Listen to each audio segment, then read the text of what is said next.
Shalom, shalom. First and foremost, we're going to give all glory and honor to Yahweh, Ba'ashem Yahushai, Ba'ashem Rakakwadash. We say Barakati Yahweh, Barakati Yahushai, Barakati Yahweh, Barakati Yahushai, Barakati Yahweh, Barakati Yahushai. We say Tapalatia Shemai Ita, hear my prayer, Lord. Lord, give grace unto your servants, the prophet, Lord, in this hard and dreadful time. And Lord, keep us in this dark and dismal hour that is coming upon the earth. Yes, Lord. We ask this in Yahweh name. Now, we say double honors to the apostles and elders of Great Mill Soon, that with well salutation to all the brothers all over the world, which should waking up our people and cursing out the truth. Because it's just in right to the awkward of the sin and then we say Shalom. Now, this lesson, I'm doing this lesson called, the Nazarite vow. Yeah. And what it is all about. Now, if I didn't go deep into it, it's because I didn't really put out much depth into it. But the things that what I want to touch on is the basic touching, and I'm going to explain you all what it is, the vow unto the Lord and so forth. So let's go into the book of Numbers chapter 6.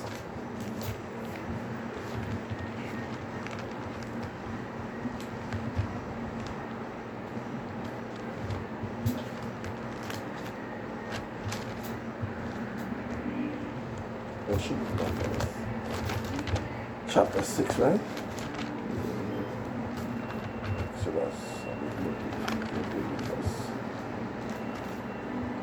that's Numbers chapter 5.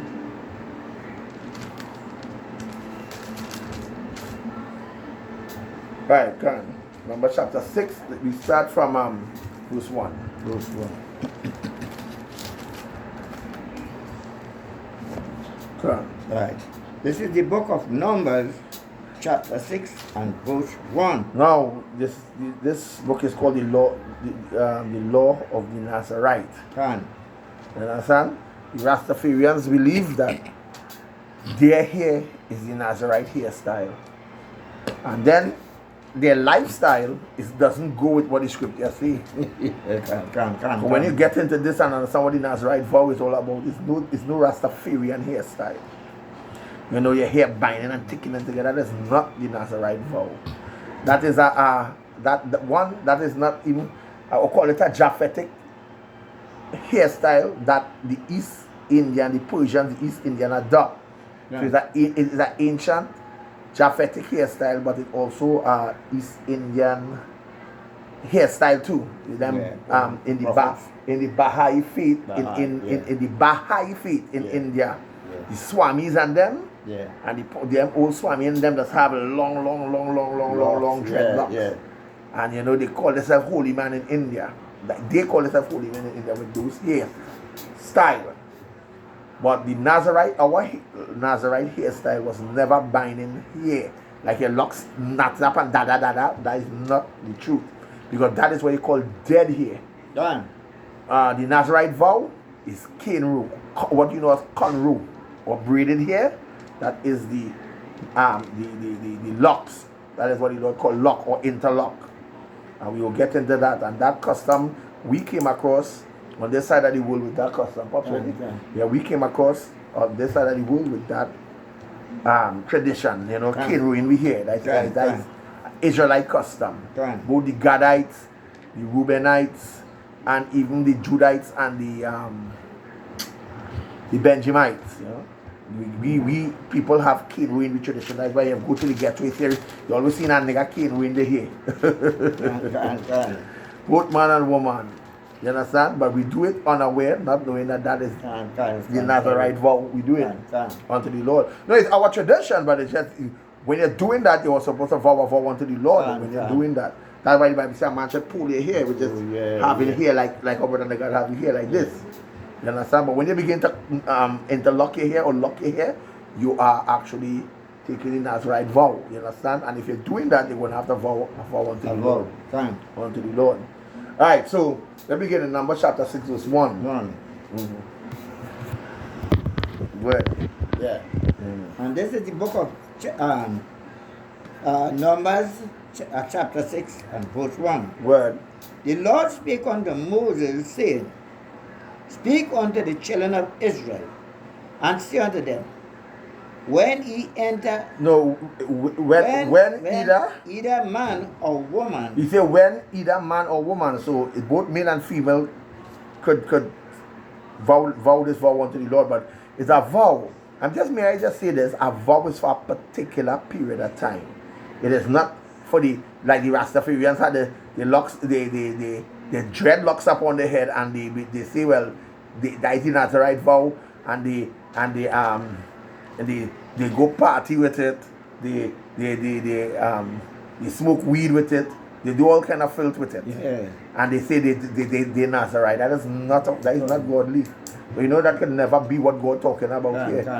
So even if, let me just say that was the Nazarite vow, then you're breaking all the ordinances. I know it's a Rastaman eating fruit, vine fruits, watermelon, this, that, and the other. I know it's a Rastaman minding pig and have locks on the head.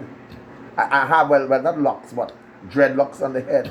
But the locks the Lord talking about is Cain Row, and Cain Row was a holy thing unto the Lord. Yeah. And you were supposed to separate yourself from certain things. Read. Man or woman separate themselves to a vow of Nazarene. To a vow of what? Of Nazarene. To a vow of a Nazarene. To a vow of a Nazarite. Go ahead. A Nazarite. Yeah. To separate themselves unto the hour. So the Nazarite, when you vow that vow, you are supposed to begin to separate yourself unto the Lord. Go ahead, verse 3. He shall separate himself from wine and strong drink. Which means these Rastafarians who drinking wine and black bottle and all them things that you see Rastaman doing and drinking a set of rum and calling themselves Rastaman and things, they off.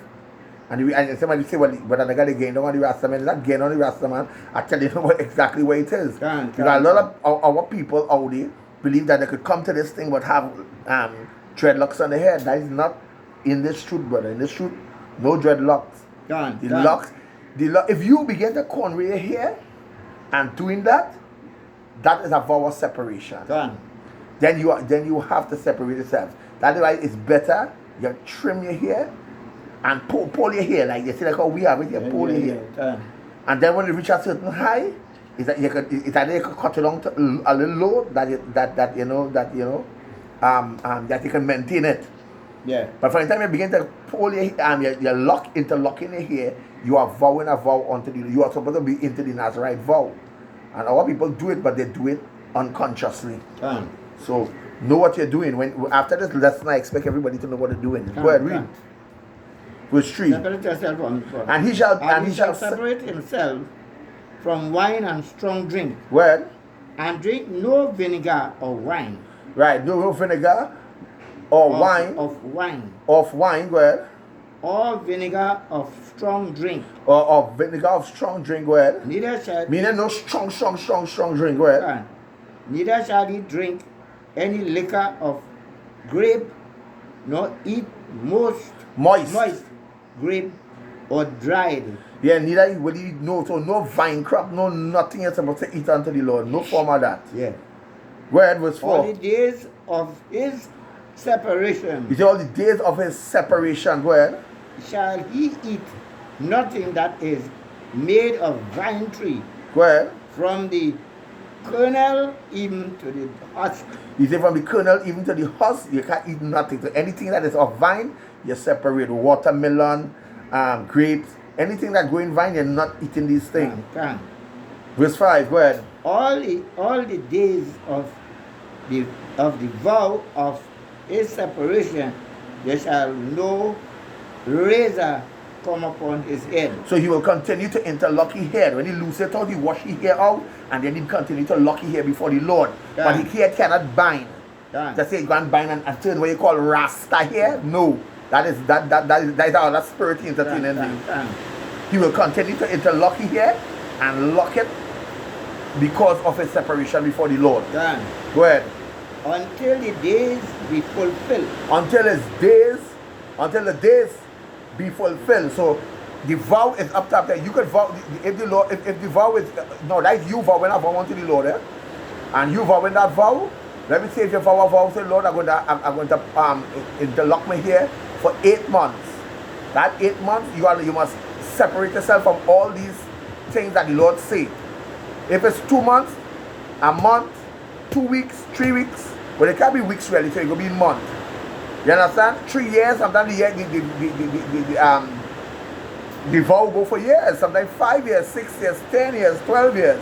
But however long, the Lord expects you to keep what is written and keep the oath that is written in the book of Numbers. When? Yes. In the which he separate himself unto the Yahweh.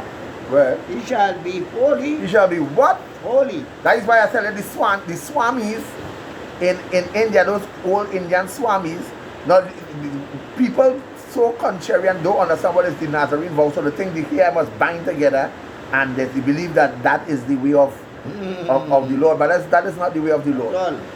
You understand?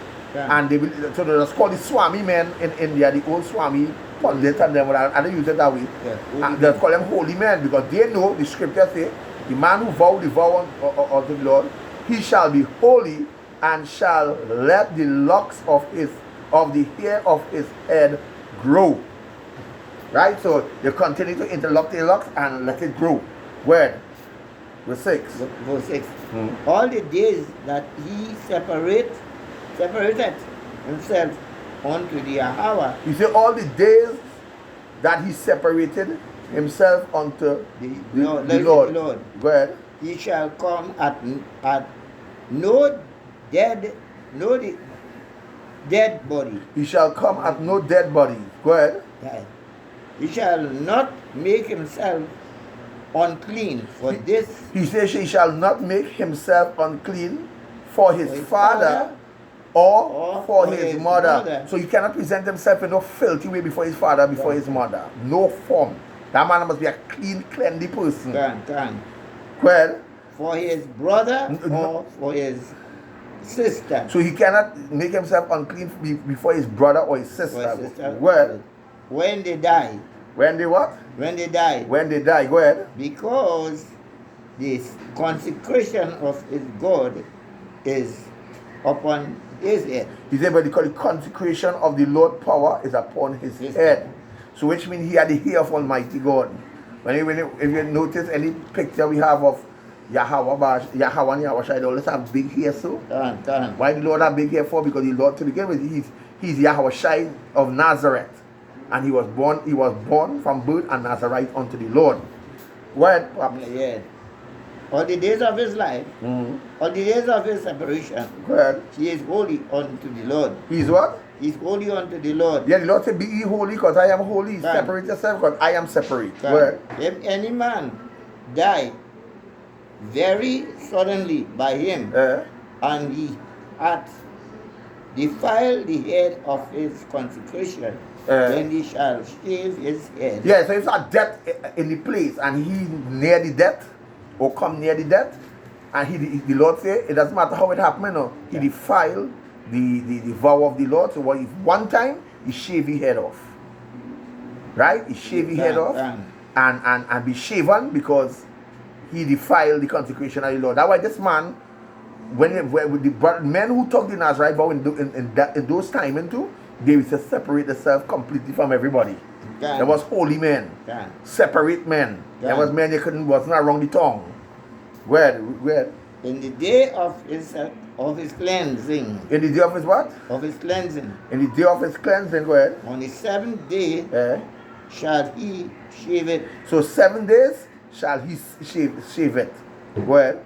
Done. The word 7, if you understand the number, right? The Lord number is 7. 7 means completion. Done. Go ahead. On the 8th day, he shall bring 2 turtle doves. He shall bring 2 turtle or 2 young pigeons. Well, 2 turtle doves or 2 young pigeons. 2 young pigeons. Well, to the priest. To the who? To the priest. To the priest, to the Levitical priest. Go ahead. To the door of the tabernacle of the congregation. To the door of the tabernacle of the congregation. Go ahead.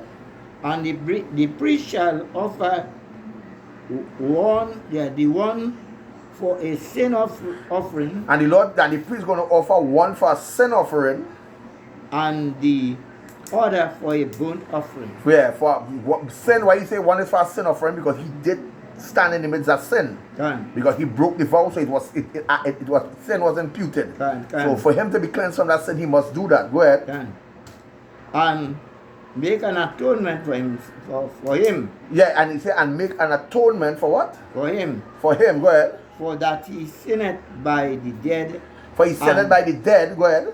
And shall hallow his head that same day. And shall hallow his head that same day. Yeah. You understand? Verse 12, go ahead.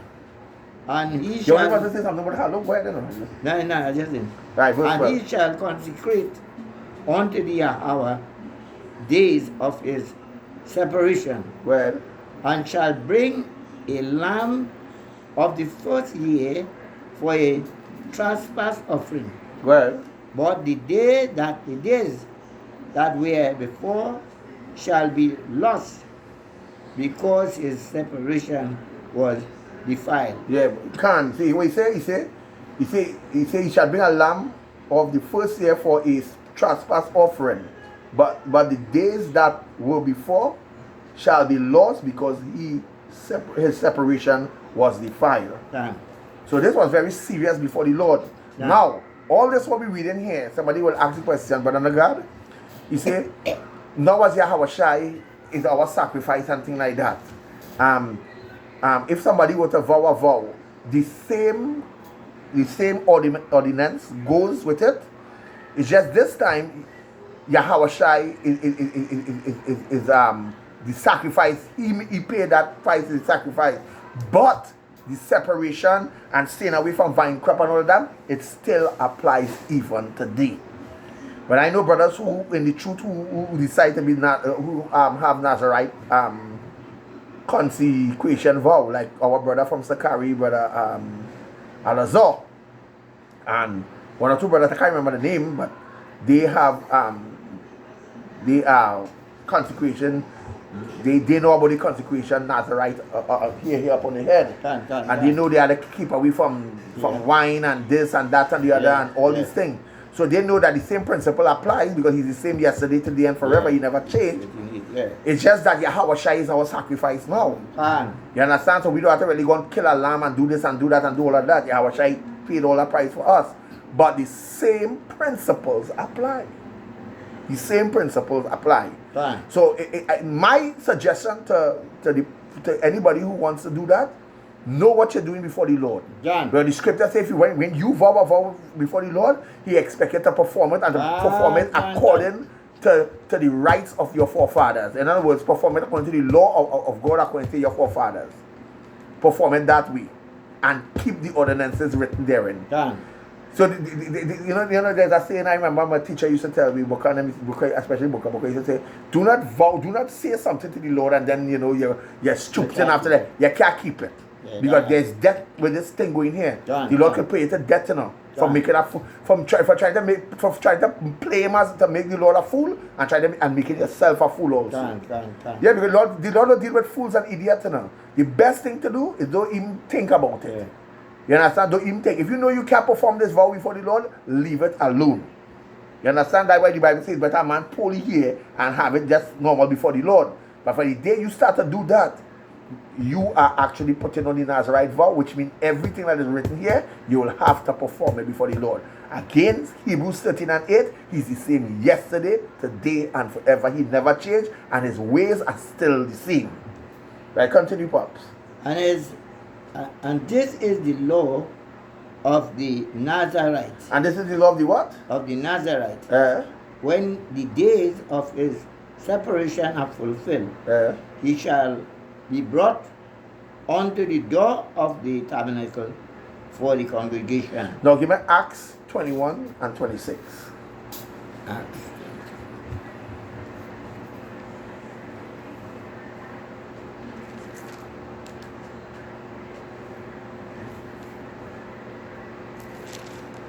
Yeah, 21 and 26.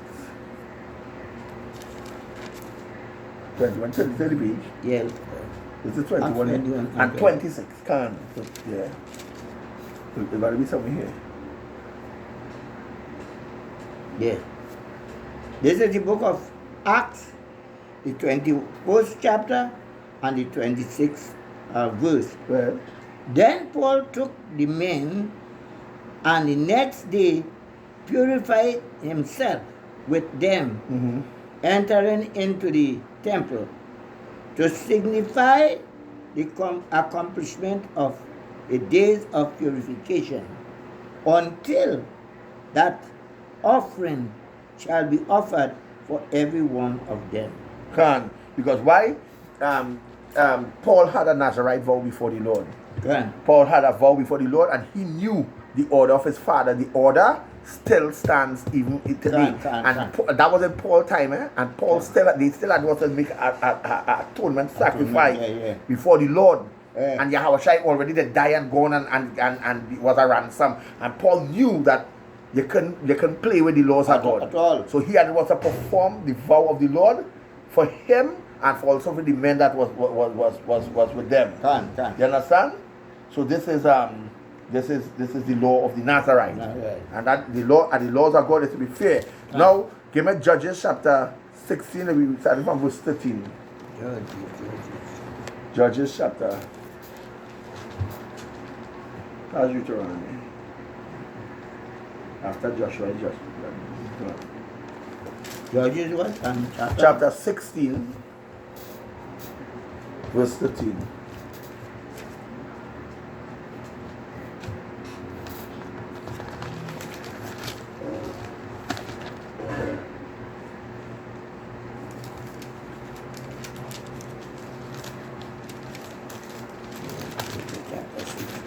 Yeah. And verse 18, yeah. When? This is the book of Judges, chapter 16 and verse 13. You know what? Start from, let me see. Boom, boom, boom, boom, boom, boom, boom.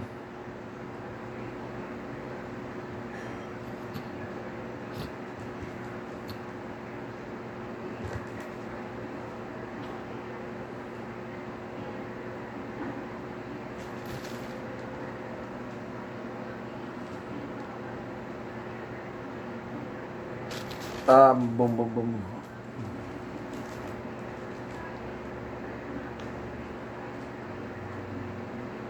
Well, they get to some points here. You know what? Read.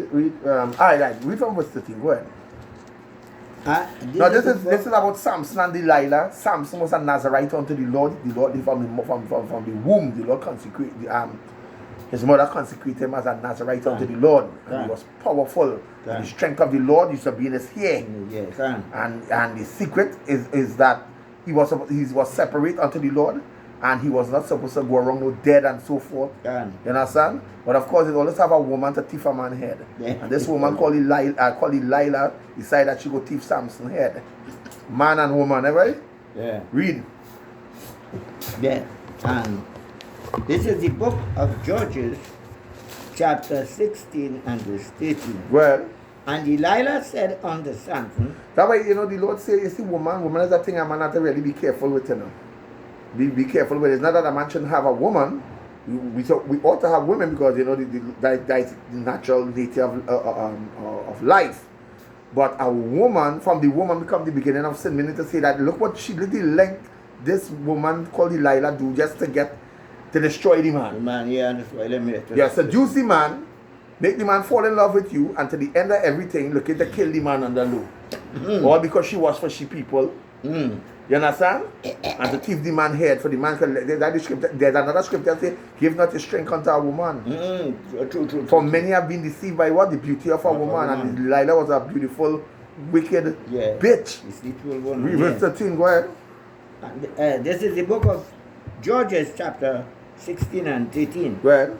And Delilah said unto Samson, Hereto thou hast mocked me. Now I get into the point. Now read into the point. So you say, hereto thou hast mocked me. Go ahead. And told me lies. Yeah, because every time she comes to Samson and says, oh Samson, tell me the secret of your strength. Where your strength lies. You understand? She maybe just hold Samson, kiss up Samson. You know what woman that seduce a man, kiss up a man, and by the time she finish with a man just take out the whole pay and give a woman. Now I telling you, I know it's a man out there to do that. Take out your whole wallet, your whole pay, your whole everything and give a woman. You understand? two little kiss on your cheek and your little neck and thing and have your send a man off. You understand? And then a man say, yeah, girl, break down. You ever watch Hulk and Betty? Yeah, The Incredible Hulk and Betty? Hulk is one big strong one, some mashing up this, mashing up that. As soon as you see Betty, Betty. He started to straighten down. She bring him down to size. Woman, boy. Real pops. Yeah.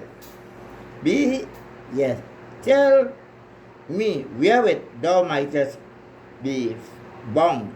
Yeah, he said, Delilah saying, he said, tell me wherewith thou mightest be bound. And he said unto her, if thou weavest the 7 locks of my head with the web. And she fastened it with pin and said unto him. Right, and she fastened it with pin and said unto him, the Philistine be upon thee. And Samson, and he awake out of his sleep and went away with the pin of the beam and with the web. And she said unto him, how canst thou say, I love thee, when thy heart is not with me? Thou hast mocked me these 3 times, and hast not told me wherein thy strength lieth. So every time she come to Samson, asking him, Samson giving she some story now, some bubble talk now. You go with that bitch and try to guess it yourself. Understand? So are you so interested in the man here to weaken the man just for these man to overcome him? Women, the guy tell the women, 2/3 you are going to be put to death very seriously. Yeah, seriously. When I think about it too, 2/3 will be put to death. Imagine this before this bitch decided to do this man. A strong man of God. Yeah, boy. Read. Yeah. Verse 15. And it came to pass, when she pressed him daily with her words, and he urged him so that his soul was vexed unto death, that he told her all his heart, and said unto her, there had not came a razor upon mine head. Yeah, that he told her all his heart, that and said unto her, so you can imagine what Delilah do here. You know what? Delilah started kiss him all in neck. All kind of thing. Maybe go down and give him some heads. All kind of thing. Yeah. I'm not being carnal, I'm being honest with you. A woman will go to the extreme. Yeah. And when a man get heads, you know, he can't deny that. So when he done, he always got to rock back and say, right. Yeah, what really going on here? Why? I was born a Nazarite unto the Lord, and if you cut them thing off, that is how it goes. Go to that, verse 17. Yeah, right. I told you over the whole thing. Verse 17, yeah. That he told her all his heart. Told her all his heart. Well, and said unto her, there had not come a razor upon mine head, for I have been a Nazarite unto thee, Yahweh, from my mother's womb. So you say, I want you to understand the thing here. You say, there had not been in, he said, I have been in Nazarite for my mother's womb, no reason coming upon my head. Yeah. We read it in Numbers chapter 6, that is the separation of the vow. Yeah. Separated from vine crop, separated from all them things. So like I'm saying, and I'm appealing to people today who waking up in the truth and decide to want to do that. That is a vow you're taking before the Lord. You can't drink wine if you're accustomed drinking wine with your friends and them. You can't drink wine, no form of grape. You can't eat nothing of the vine. So it didn't make no sense doing it if you know you can't keep it. It has men who are specialized by the Lord to separate themselves from the Lord. I personally not making a vow before the Lord because I'm not going to do something. I like to drink wine. Yeah. And I am not going to do something before the Lord to regret it. Yeah. Go ahead. If I be shamed, then my strength will go from me. If I be shamed, then my strength shall what? Will go from me. Go ahead. And I shall become weak. And I shall become what? Weak. Go ahead.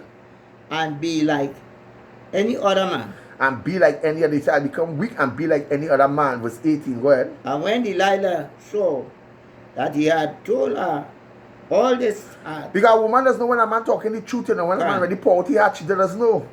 And when a man gain a bubble talk, they does also know too. Read. And she sent and called for the lords of the Philistines, Yeah. saying, Come up this once, for he had showed me all his heart. Now look at this wicked bitch. Look at this wicked bitch went and do now. Go and inform on the Philistines, on Foreman Samson and call the Philistine and say, right, this time we get him. Yeah. See, she was always for she people. Yeah. This bitch was for she people. Well, then the Lord of the Philistines came up unto her and brought money in their hand, well, and she made him sleep upon her knees. And she called for a man, and she caused him to shave off the 7 locks of his head. so he had 7 cane roll locks, 7 cane roll locks upon his thing there. So 7 cane roll locks coming on here, cane roll locks upon it coming on here, and what they did is shave it off. She weave it, meaning she loose the hair and begin to shave it off. Go ahead. And she began to afflict him, and his strength went from him. And she began to afflict him, and his strength went from him. Go ahead, verse 20. And she said, The Philistine be upon thee, Samson. And he awoke out of his sleep, and said, I will go out as at other times before. And she shake myself, and he was not that the Lord was departed from him. And he wist not that the Lord was departed from him. Verse 21, I'll read it. But the Philistine took him and put out his eyes, they dig out the man's eyes, blind him in a way, and brought him down to Gaza. Yeah, to Gaza. Actually to Gaza. Yeah. And bound him with fetters of brass. And he did grind in the prison house. Verse 22. Howbeit the hair of his head began to grow again after he was shaven. Right? Because the Lord had his hair to grow again after he was shaven. But it took some time though. It took some time. Right? Yeah. Verse 23. Then the Lord of the Philistines gathered them together to offer a great sacrifice to Dagon their God, and to rejoice for they said, Our God had delivered Samson, our enemy, into our hands. So they began to cry on the false God. You can imagine. Let me say the Israelites. Well, I mean, we're here today, but let me say we was a nation today, and let me say, but a Nagad was like Samson. And I like a freaking Chinese girl or East Indian bitch. Wherever you understand? And she come and she caused them fireball Elamites to come upon brother nigga. I'm just showing you. Let me say it was in this time like that. And I lose my strength, right? Yeah. Now all of them go before Mother Lakshmi and Hanuman and all them false demons go and celebrate. And say we catch them now. Them nigga go and we catch them now. Our God is stronger. You can imagine this bitch crying out to Hanuman and Shiva and all them kind of fucking. Or if it's a Chinese, she crying out to Buddha and all that kind of wickedness. Or if it's an African, because we're not Africans, we Israelites, she crying out to Ugun and Ushun and all them kind of fucked up God. Or if a white man, they crying out to who? To Satan. Yeah. Because they worshiping Satan point blank. Yeah. I'm just showing you, if we had been this side, that's why we had to be separated from these fucked up people. Catholic devil, exactly. And Martha and all them devils. Exactly. So we reach here, verse 23. And the lords of the Philistines gathered together to offer a great sacrifice unto Dagon their God, to rejoice, for they said, Our God had delivered Samson, our enemy, into our hands. Verse 24. And when the people saw him, they praised their God, for they said, Our God had delivered into our hands our enemies. So the Israelites is really the enemy. Just as how they are our enemies. Like we do and the destroyer of our country, which slew many of us. Verse 25. And it came to pass, when their hearts were merry, that they said, Call for Samson, that he may make us sport. And they called for Samson out of the prison house, and he made them spot, and they set him between the pillars. Verse 26. And Samson said unto the lad that held him by the hand, Suffer me that I may feel the pillars whereupon the house standeth, that I may lean upon them. Verse 27. Now the house was full of men and women, and all the lords of the Philistine were there, and were there, and there were upon the roof about 3,000 men and women that beheld while Samson made sport. Verse 28. Yeah. And Samson called unto the Lord. And this is what Samson began to do. He began to call upon Yahweh Ba'ashem Yahushai. And Samson called up unto the Lord Yahweh Ba'ashem Yahushai and said, O Yahweh Ba'ashem Yahushai, remember me, I pray thee, and strengthen me, I pray thee, only this once, O Yahweh Ba'ashem Mashiach Yahushai, that I may be at once avenged of the Philistine for my 2 eyes. Verse 29. And Samson took hold of the 2 pillars upon which the house stood, and on which it was borne up, borne up of the one that his one house, which is, on which it was borne up of the one with the right hand, and of the other with his left. Verse 30. And Samson said, let me die. This is faith here now. Let me die with the Philistine. For them, in other words, instead of them making joke on the servant of the Lord, the prophets say, Lord, I don't want them to make joke on your servant, neither to make ill fame to your name. But really and truly, what Samson was really saying is, Lord, I don't want them to disrespect your name. No. You understand? So, Yeah. because I did this to me, I deserve punishment too. Let me die with them. But don't bring a reproach to your name, nor to your servant. So that is what Samson said, tell the Lord, don't bring a reproach to your name, neither your servant.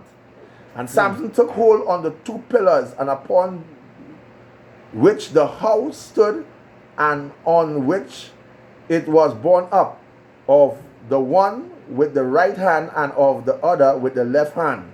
Verse 30. And Samson said, let me die with the Philistine. And he bowed himself with all his might, and the house fell upon the Lord. He began to push it. He took one beam here and the other beam, so he began to push it. And I can imagine in the voice he said, Yahweh Ba'ashem Yahushai Mashiach, and began to push it on. And the beam began to shake. And now you talk about that big size beam, so you take crane and big thing to lift up. No human man can lift it up. At all.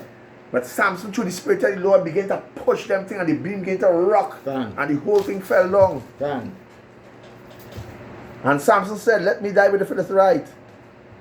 Die with the Philistine. And he bowed himself with all his might, and the house fell down upon the lords and upon all the people that were therein. So the dead which he slew at his death were more than they which he slew in his life. So in other words, he achieved more with his death than more when he was alive. Because at his death, he slew more than when he was alive.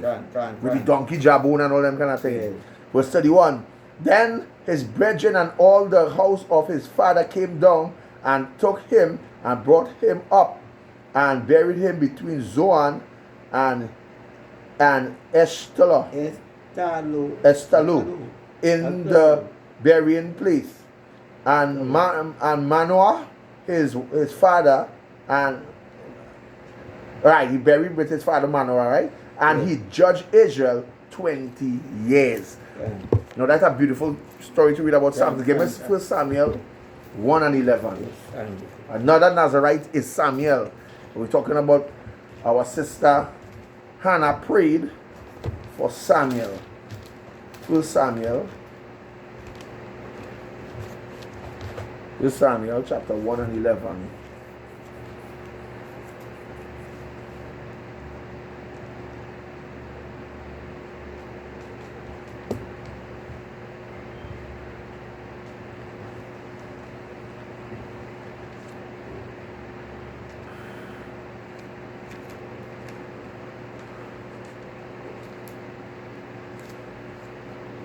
Start from verse. That's when you get it. Okay.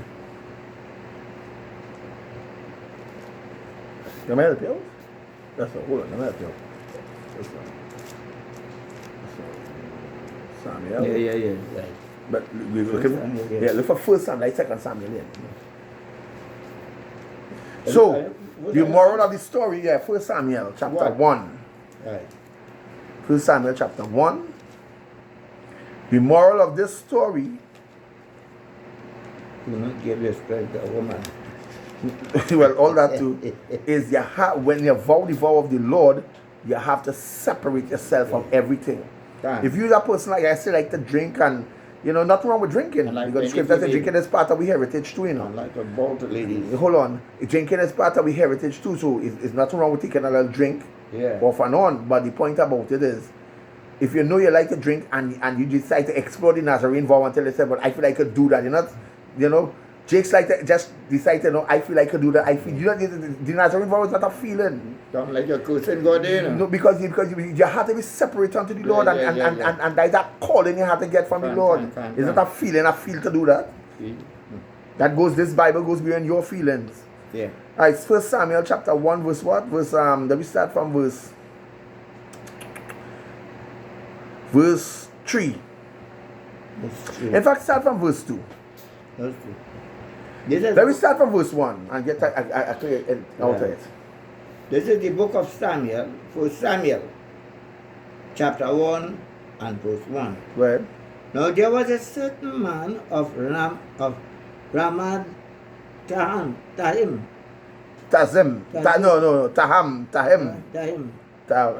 Where? Zophim. Yeah. Of Mount Ephraim. Mm-hmm. And his name was Elkanah. Yeah. The son of Jeroham. Well. The son of Elihu. Yeah. The son of Tohu. The son of Zup and Ephraimite. Right, he was from the tribe of Ephraim, right? Right. Right. And he had 2 wives. And he had how much wives? 2 wives. And he had 2 wives. Go ahead. The name of one was Hannah. And the name of the other was Peninnah. Peninnah. No, Peninnah. And Peninnah. Listen, Peninnah. Peninnah. It's Peninnah. That's how we pronounce Peninnah. Had children, but Hannah had no children. Verse 3. And this man went up out of his seat, out of his city yearly to worship and to do sacrifice unto the Lord of hosts in Shiloh. And the 2 sons of Eli and Hophni and Phinehas, the priest of the Lord, were there. Verse 4. And when the time, let me read. And when the time was that Elkanah offered, he gave to Peninnah his wife, and to all her sons with her and daughters portions. But unto Hannah he gave a worthy portion, for he loved Hannah, but the Lord had shut up her womb.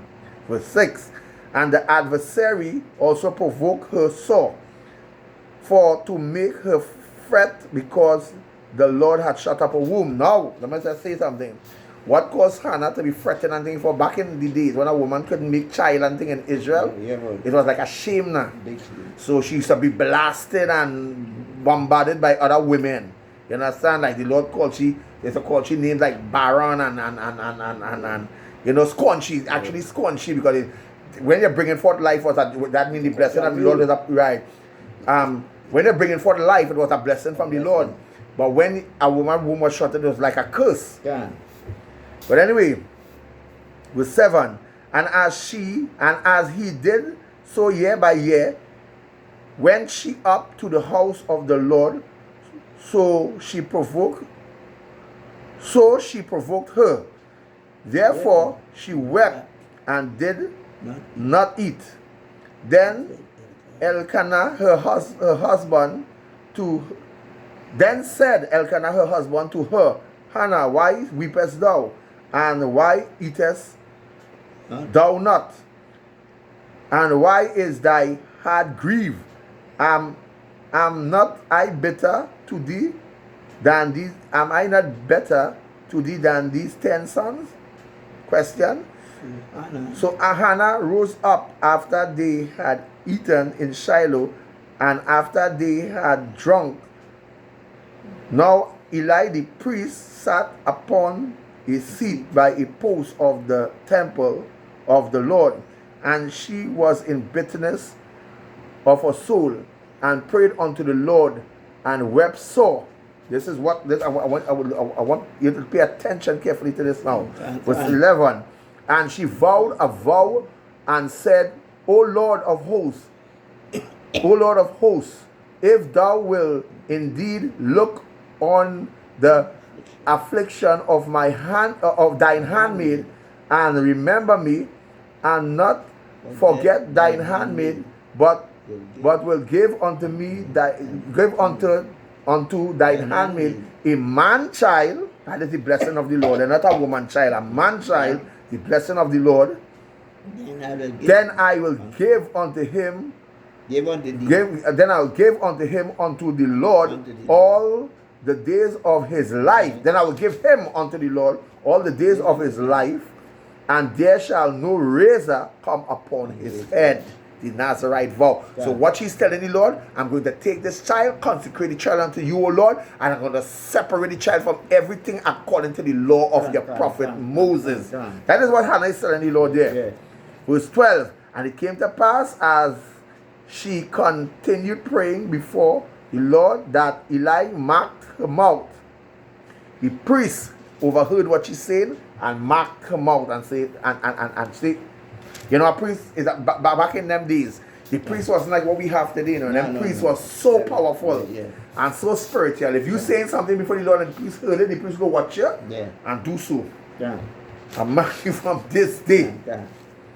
And it came to pass, as she continued praying before the Lord, that Eli marked her mouth. Verse 13. Now Hannah, she spake in her heart, only her lips moved, but the priest heard it because he was filled with the Spirit. But her voice was not heard. Therefore Eli thought she had been drunken. Verse 14. And Eli said unto her, How long wilt thou be drunken? Put away thy wine from thee. 15. And Hannah answered and said, No, my Lord, I am a woman of sorrowful spirit.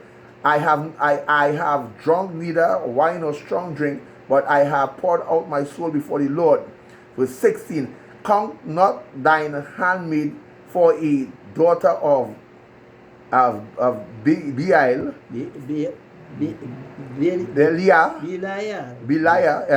for out of the abundance of my complaining and grief have I spoken hereunto.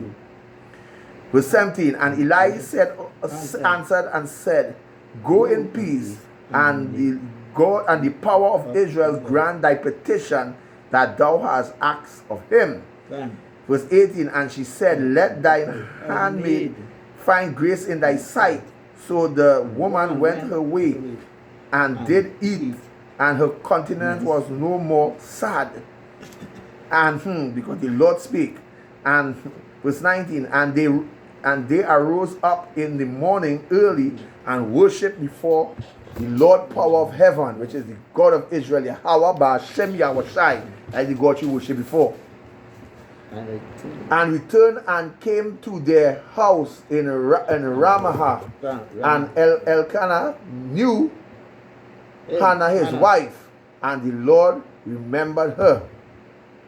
Wherefore it came to pass, when the time was come about after Hannah had conceived, that she bare a son, and called his name Samuel, saying, because I have asked him of the Lord, and I have asked him of Yahweh.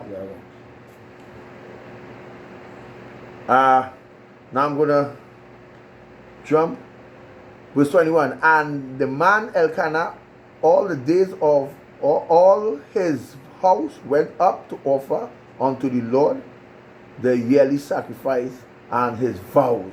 But Hannah went not up, for she said unto her husband, I will not go until the child be weaned, and then I will bring him, that he may appear before the Lord, and there abide forever. So this is what she did. You know why? She made a vow unto the Lord that this child she will consecrate to the Lord. And I'm saying again, anytime you make a vow before the Lord expects you to do it, because the Lord will put it towards you, and when he put it towards you and they can't manage it, he's going to pay it to death. So Hannah knew what she had was to do before the Lord. And Elkanah her husband said unto her, do what seems right. Thee good. Tarry until thou wean him. Only the Lord established his word. So the woman abode and gave her son suck until she weaned him. Verse 24. And when she had weaned him, she took him up with her with 3 bullocks, one of an ephah of flour, and a bottle of wine, and brought him unto the house